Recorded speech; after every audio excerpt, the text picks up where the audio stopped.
Donc alors bienvenue dans dans ce premier épisode.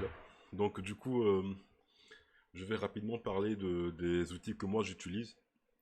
J'utilise Visual Studio Code.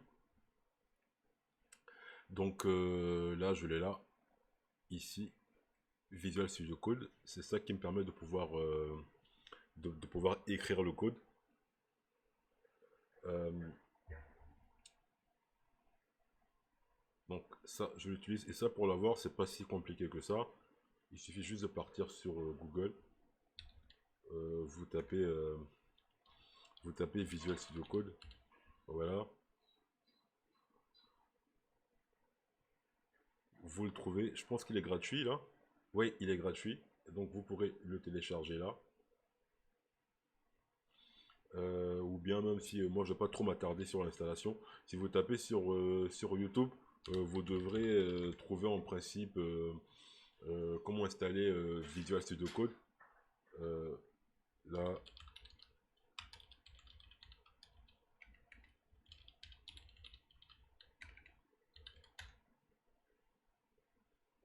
donc du coup il y a voilà. Donc du coup il y a plein de tutos là-dessus. Moi je vais pas m'attarder dessus. Vous cliquez sur le premier tuto que vous voyez et puis ensuite ils vous expliqueront comment installer Visual Studio Code.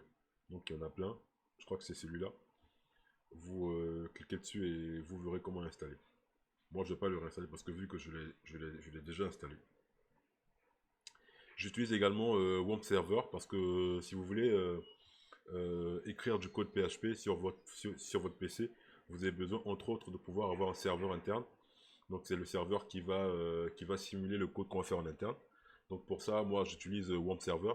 Donc WAMP Server, moi je l'ai déjà installé. Donc je vais pas encore installer de nouveau.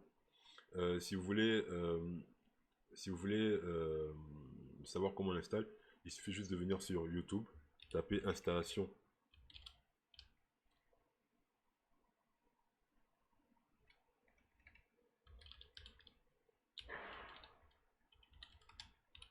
WAMP Server. Et ça sera bon. Donc du coup, le tout premier tuto que vous voyez, vous prenez, ils vous montreront comment on installe un serveur. C'est pas très compliqué, donc du coup, moi, je vais pas m'attarder là-dessus. En gros, ce qu'il faut savoir, c'est que ils ont un site principalement hein, où vous vous rendez et puis ensuite vous suivez les étapes et vous téléchargez le serveur.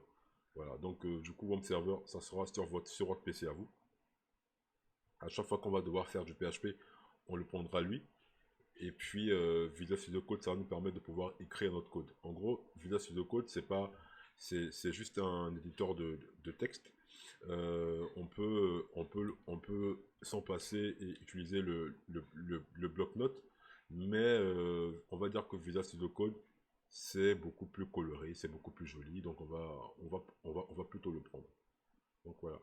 Ok, donc en termes d'outils, pour récapituler, moi j'utilise WAMP Server et aussi Visual Studio Code qui est fait par Microsoft. Euh, Après, j'ai un autre outil également que j'utilise également pour simuler l'envoi d'adresse mail sur mon PC. Mais ça, je pense on en reparlera après, plus tard.